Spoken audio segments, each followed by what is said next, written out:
नमस्कार, जय हिंद साथियों। आज की वीडियो में बात करेंगे कि 4th क्लास का जो डीवी होगा, उस डीवी में कौन-कौन सी सामान्य जानकारी जो आवेदक है, जिनका भी 2 गुणा में चयन हुआ है, उनको ध्यान रखना होगा। साथियों, सारी जानकारी आज के वीडियो में बताने वाला हूँ। पूरी प्रक्रिया आप यहाँ पर देख सकते हैं कि डीवी में आपको किस प्रकार की सावधानी रखना ज़रूरी है। साथियों, आपका डीवी है वो 9 मार्च से शुरू होने वाला है और इसके जो नोटिफिकेशन है रोल नंबर वाइज़ वो जल्द ही जारी होने वाले हैं। यानी 5 मार्च के आसपास आपके यहाँ पर रोल नंबर वाइज जो नोटिफिकेशन है वो जारी होने वाले हैं। साथ ही यहाँ पर बात करेंगे सबसे पहले कि दस्तावेज सत्यापन से पूर्व कुछ महत्वपूर्ण कार्य करने होते हैं। साथियों, ये सारे आप पढ़ सकते हैं कि 2 गुणा में जो भी अभ्यर्थी है उनकी यहाँ पर सूचियाँ जारी कर जाएगी। सिक्योरिटी फॉर्म भरवाए गए हैं तो उनकी यहाँ पर अलग से कार्यक्रम यहाँ पर घोषित की जाएंगी। दस्तावेज सत्यापन से पूर्व किए जाने वाले महत्वपूर्ण कार्य हैं। यहाँ पे देखो फेस निगम बायोमेट्रिक वगैरह ये सब कुछ जो विभाग है उस विभाग के द्वारा यहाँ पर कार्य करवाए जाएंगे। अब दस्तावेज सत्यापन के दौरान आवश्यक व्यवस्थाएं जो होगी जैसे भी है वो आपको यहाँ पर मिलेगी। वहाँ पे जब हम वहाँ पर रिपोर्टिंग करेंगे फॉर्मेट जो भी होगा हमें वहाँ पे मिल जाएगा। सब कुछ हमारे पास जो दस्तावेजों का शेड्यूल होगा उस के हिसाब से वहाँ पर सारी सुविधाएं मिलेगी। दस्तावेज सत्यापन के दौरान ध्यान रखने वाली जो महत्वपूर्ण तिथियां है 9 अप्रैल 19 अप्रैल आपकी आवेदन की अंतिम तिथि थी।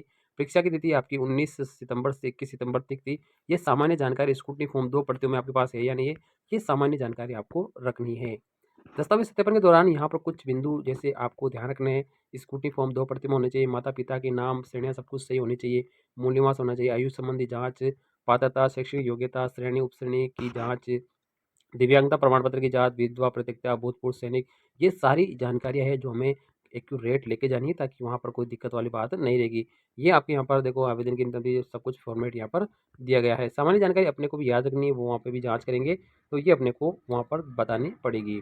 और यहाँ पर जन्म विवाह के बाद में महिला के उपनाम में कोई परिवर्तन हुआ है तो यहाँ पे माध्यमिक शिक्षा की जो अंक तालिका है उसी का आधार से यहाँ पे शपथ पत्र लिया जाएगा। हर चीज़ का शपथ पत्र होगा। कोई भी त्रुटि होगी तो आपसे शपथ पत्र वहाँ से लिए जाएंगे।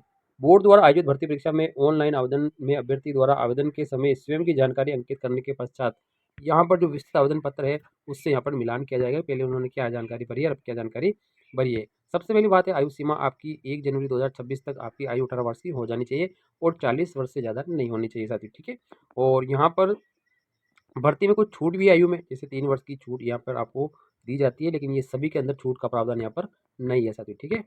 और यहाँ पर आप देखेंगे तो ये छूट की जो हमका जानकारी है वो सभी की यहाँ पर दे रखी है कि भाई सामान्य कितनी होती है। सामान्य महिला, SC ST WS OBC SC इनकी कितनी है, विधवा, भूतपूर्व सैनिक, दिव्यांगजन, इनको यहाँ पर साथियों जन्म दिनांक इन तिथियों से पूर्व की नहीं होनी चाहिए, ये यहाँ पे होनी चाहिए, ठीक है। यहाँ से आप मिलान कर सकते हैं कि आप एज से बाहर तो नहीं जा रहे हैं। ये सारी जानकारी है बिल्कुल आपको सेवानिवृत्ति के अनुसार।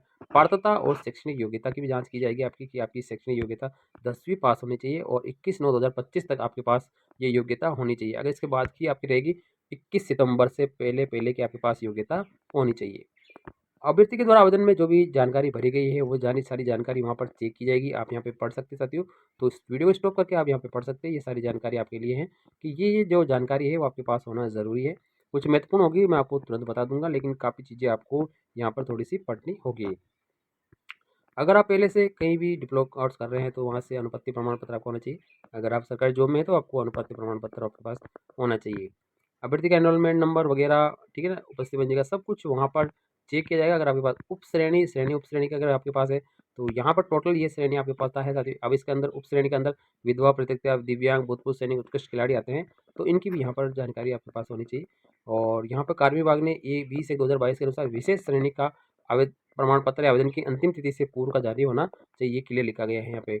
इसके अलावा यदि आवेदन की अंतिम तिथि के बाद का प्रमाण पत्र प्रस्तुत किया जाता है तो कार्मिक विभाग के पत्र 17/10/2022 के अनुसार इस आशय का शपथ पत्र लिया जाएगा। अगर आपके पास अंतिम तिथि के बाद का अगर कोई प्रमाण पत्र है तो आपसे शपथ पत्र जरूर लिया जाएगा यहाँ पर, ठीक है। ये भी आपको यहाँ पे इतना घबराने की जरूरत नहीं है। यहाँ पे दोनों बातें लिखी गई है साथियों, ठीक है ना। तो देखो ये जाति प्रमाण पत्र से संबंधित है तो आपके पास कितना भी पुराने होना चाहिए जाति प्रमाण, लेकिन आपके पास डिजिटल होना चाहिए, राइट, ठीक है। और यहाँ पे और है ये जाति प्रमाण पत्र के बारे में है, आप यहाँ पे पढ़ लीजिए, आपके लिए बिल्कुल सामान्य जानकारी है। और यहाँ लिखा है कि OBC और MBC का कोई भी क्रिमिनल विद्यार्थी है तो उसको सामान्य वर्ग में माना जाएगा। यहाँ पे ये जातियाँ MBC की जातियाँ है और यहाँ पे पिता के नाम का जाति प्रमाण पत्र होना चाहिए, ये यहाँ पे क्लियर लिखा गया है। ये सब कुछ आपके जैसे EWS प्रमाण पत्र के बारे में यहाँ पे लिखा गया है, तो पिता के नाम का होना चाहिए। ये एकल नारी के महिला के लिए, ठीक है ना। और सब कुछ है साथियों, आपसे संबंधित होगा, उसे आप ज़रूर इसे पढ़ लीजिए, वीडियो को स्टॉप करके आप वो पढ़ सकते हैं। ये यहाँ पे देखो सभी के बारे में यहाँ का लिखा गया है। आपराधिक प्रवृत्ति का नहीं होना चाहिए आपके पास किसी प्रकार की कोई प्रॉब्लम, और यहाँ पे 1/6/2022 के बाद में 2 से अधिक बच्चे आपके पास नहीं होने चाहिए, ये भी यहाँ पे लिखा गया है। महिलाओं की पात्रता के बारे में भी लिखा गया है। ऑनलाइन आवेदन से पहले जो है आपके पास न्यायालय की डिग्री होनी चाहिए, प्रकरण आपके पास कंप्लीट होना चाहिए। विधवा श्रेणी के बारे में भी यहाँ पे लिखा गया है साथियों, आपके पति का मृत्यु प्रमाण पत्र होना चाहिए। ठीक है, ये सारी जानकारी आप यहाँ पे पढ़ सकते हैं, आपसे संबंधित जानकारी है, तो आप इसको पढ़ लीजिए, वीडियो को थोड़ा स्टॉप करके आप पढ़ सकते हैं। बिल्कुल सारी जानकारी लिखी गई है। आप डीवी के वक्त जाएंगे तो इसे ज़रूर देख के जाइए वीडियो को। विधवा श्रेणी के बारे में भी लिखा गया है, मृत्यु प्रमाण पत्र होना चाहिए, बिल्कुल लिखा गया है। पुनर्विवाह नहीं किया उसका शपथ पत्र। प्रतिक्रिया श्रेणी के लिए भी लिखा गया है, आप यहाँ पे इनको देख सकते हैं। उप श्रेणी आपकी लिखिए, सारी जानकारी लिखिए। तो आपको, आप जिससे बिलोंग करते हैं उसे आप ज़रूर पढ़िए। उत्कृष्ट खिलाड़ी के बारे में भी लिखा है साथियों। ठीक है, आपके पास प्रमाण पत्र है वो 21 मार्च 2025 के पूर्व का होना चाहिए। उत्कृष्ट खिलाड़ी की 5 श्रेणियाँ हैं साथियों। ठीक है, उस हिसाब से आपका पदक आपके पास होना चाहिए, और यहाँ पे लिखा गया भी है, देख लें आप, इंडियन ओलंपिक वगैरह ये सब कुछ लिखा गया है, खेल प्रमाण पत्र। ठीक है ना, ये आपके पास सारी जानकारी आपके पास है साथियों। ठीक है, आप यहाँ से पढ़ सकते हैं। सामान्य जानकारी के लिए ज़रूर पढ़ें आप, ताकि आपको वहाँ पर किसी प्रकार का जो परेशानी है वो देखने को नहीं मिलेगा। आप इसको पढ़ लीजिए। ये हैं, इन संस्थाओं के थ्रू आपके पास सर्टिफिकेट होना चाहिए। ये वाली संस्था है, बिल्कुल आपके पास इनका होना चाहिए। और यहाँ लिखा है प्रमाण पत्र है जो 19/4/2025 से पूर्व का ही होना चाहिए, आपको ये थोड़ा सा ज़रूर ध्यान रखना है। भूतपूर्व सैनिक के लिए भी आप जानकारी लिखी पूरी, आप इसे पढ़ सकते हैं। आरक्षण का लाभ केवल राजस्थान के सैनिकों के लिए है। भूतपूर्व सैनिक के बारे में भी लिखा है, अगर आपके पास इनसे संबंधित डॉक्यूमेंट नहीं है तो आप ज़रूर बनवा लीजिए। उसके बाद दिव्यांग प्रमाण पत्र के बारे में भी लिखा गया है, 40% से ज़्यादा का होना चाहिए, और जो सूचीबद्ध होंगे उनका दोबारा सा भी कराया जाएगा, ये भी लिखा गया है इसमें। ये आपको पढ़ लेना है, बिल्कुल आपके जानकारी के लिए होना चाहिए। दिव्यांग प्रमाण पत्र आपके पास परमानेंट स्थायी वाला होना चाहिए, 40% से ज़्यादा का होना चाहिए, आपको पता होना चाहिए। इसमें कुछ यहाँ पर कुछ नया परिवर्तन भी है, तो यहाँ पे देख सकते हैं, ये आपकी अलग अलग श्रेणियाँ यहाँ पर इसमें दर्शाई गई है।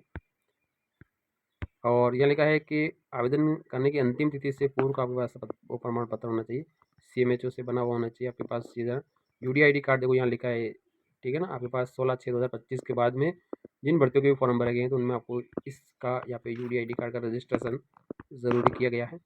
मूल निवास के बारे में भी लिखा है, मूल निवास अगर आपसे संबंधित है तो आप ज़रूर इसे बनवा लीजिए। मूल निवास के बारे में बिल्कुल यहाँ पर, अगर महिलाओं का विवाह राजस्थान में, महिलाओं के द्वारा राजस्थान के द्वारा है तो आपको यहाँ पे पढ़ लेना है। आपसे संबंधित जानकारी है, बिल्कुल। विधवा संतान संबंधी घोषणाएं, 2 से अधिक बच्चे नहीं होने चाहिए। अन्य महत्वपूर्ण बिंदु भी यहाँ पर लिखे गए। यहाँ लिखा है कि चरित्र प्रमाण पर अंतिम संस्था वाला नहीं है तो 2 राजपत्रित वाला भी आपको लेकर इनको यहाँ पर काम करना है। दस्तावेज सत्यापन में आपको 2 अवसर देने हैं, 2 अवसरों के बाद में भी अगर नहीं आता है तो आपको अपने स्तर पर निर्णय लेना है। प्रोविजनल अगर आप किसी अभ्यर्थी को रखते हैं तो आपको 2 अवसर देने होंगे, ये भी इसमें लिखा है। स्पष्ट अंकन है, दिव्यांग, भूतपूर्व सैनिक, उसके खिलाड़ी, विधवा, प्रतिक्रिया श्रेणी के लिए अपात्र होने पर अनारक्षित पदों व विशेष श्रेणी के लिए आरक्षित पदों के लिए पात्र होना, यहाँ पर ये भी लिखा गया है। पात्रता पता था प्रत्येक का कारण अंकन करना जरूरी है, इसमें ये लिखा गया है।